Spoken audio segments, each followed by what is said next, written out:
Capacitancia de los capacitores. Debajo escriban capacitor. Todo capacitor consta de dos láminas metálicas paralelas una a otra. Las cargas en las láminas son de igual magnitud, pero de signo contrario. Entre las láminas se coloca material aislante. El campo eléctrico entre las láminas es constante y no depende de la acción de los campos externos. El campo eléctrico entre las placas se comporta como si estuviera congelado y por eso a los capacitores también se los llama condensadores. La no dependencia del campo entre las placas de los campos externos se logra colocando las placas muy cercas una de otra. Bueno, debajo escriban capacitor plano. Todo capacitor plano consta de dos láminas metálicas paralelas unas a otras, ¿sí? Como en el dibujo. Si entre las placas no hay material aislante, o sea, está el vacío, se lo denomina capacitor vacío. Erróneamente muchos manuales lo llaman capacitor de aire. ¿Sí? Si tenemos en cuenta que el aire ya es un aislador, entonces tenemos el capacitor con aire, ya hay material entre ellos. ¿Está claro? Ese es otro tipo de capacitor. Bien, si no hay entonces, si no hay nada entre las placas, ese capacitor, ¿está claro?, es plano. Puede ser la superficie de diferente forma. Puede ser, digamos, un círculo, puede ser un cuadrilátero cualquiera, ¿está claro?, o otra figura, basta que sea plana, con la condición de que la cantidad de carga en las placas tiene que ser de igual magnitud pero de signo contrario. ¿Está bien? Entonces, si tenemos la placa positiva en la parte superior y la placa negativa en la parte inferior, entonces el campo viene, ¿no?, de la placa positiva a la placa negativa. Vamos a dibujar unas cuantas líneas de campo, a ver, uniforme. La uniformidad del campo aquí también se garantiza construyendo de manera adecuada las láminas del capacitor. Si son metálicas, está claro, en los filos donde el grosor es lo mínimo que se pueda, se concentra mayor cantidad de cargas y por eso el campo se puede desfigurar y no ser un campo como el campo entre dos láminas o entre dos planos. Pero si convenientemente se reviste todos esos lados de aislador, entonces se puede garantizar que el campo entre las placas es un campo uniforme, como si fuera el campo entre dos placas o entre dos planos paralelos. ¿Está claro? Entre dos planos paralelos. Bien, entonces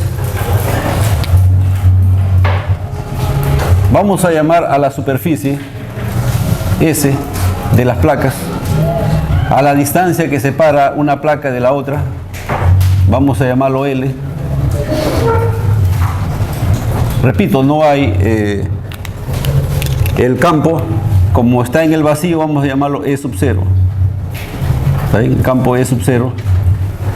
El valor de E sub 0 nosotros lo conocemos, la magnitud de E sub 0 lo conocemos. E sub 0 vale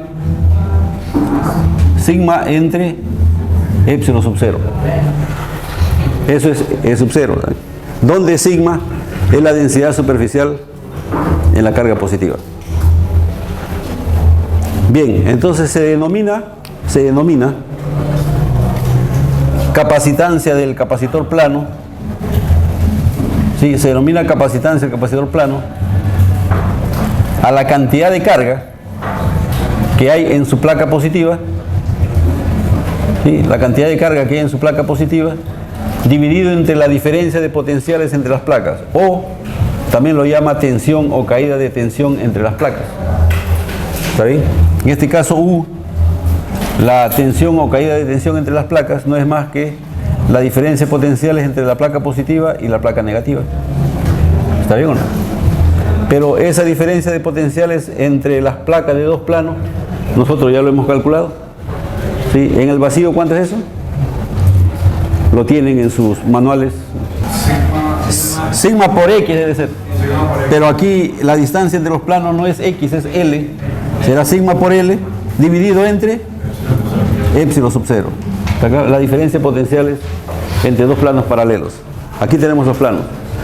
Entonces fíjense, la capacitancia de ese capacitor plano en el vacío va a ser igual a la carga que hay en la placa positiva. En este caso viene siendo sigma multiplicado por S, ¿está claro? Dividido entre la tensión que hay entre las placas, que es sigma por L, entre epsilon sub 0. Esto va a ser igual entonces a epsilon sub 0 por S dividido entre L. ¿Está claro? A esta capacitancia del capacitor plano en el vacío se lo llama C sub 0 también. C sub 0, ¿está claro? Vamos a revestir o vamos a colocar un material aislante entre las placas del capacitor. A ver qué sucede ahora. A ver. Entonces tenemos, puede ser el mismo capacitor plano,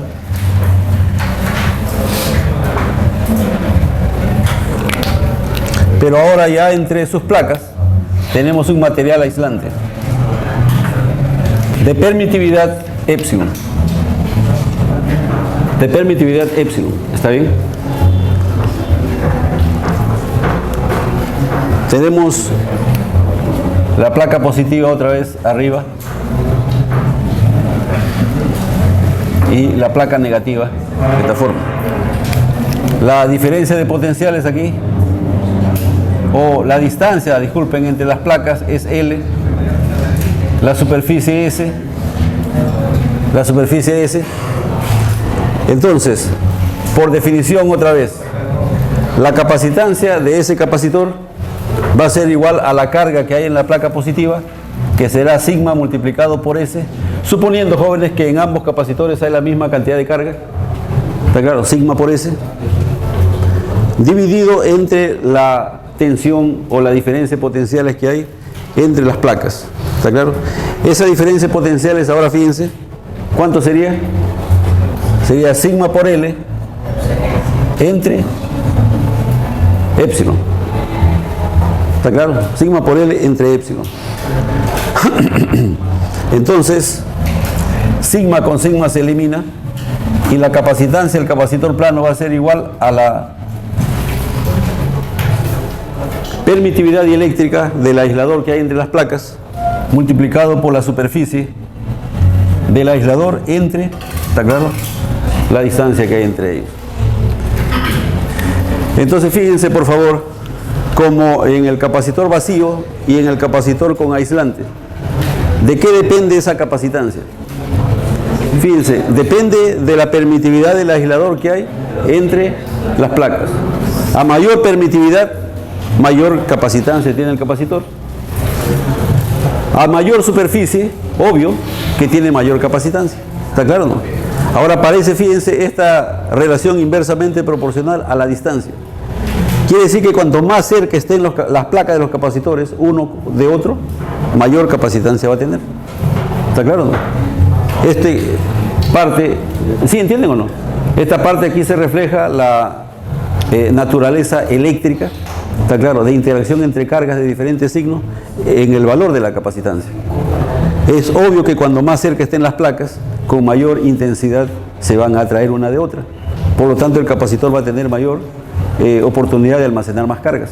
¿Está claro? Y la capacitancia aumenta. Eso está claro, ¿no? Lo mismo se puede ver para el capacitor vacío también.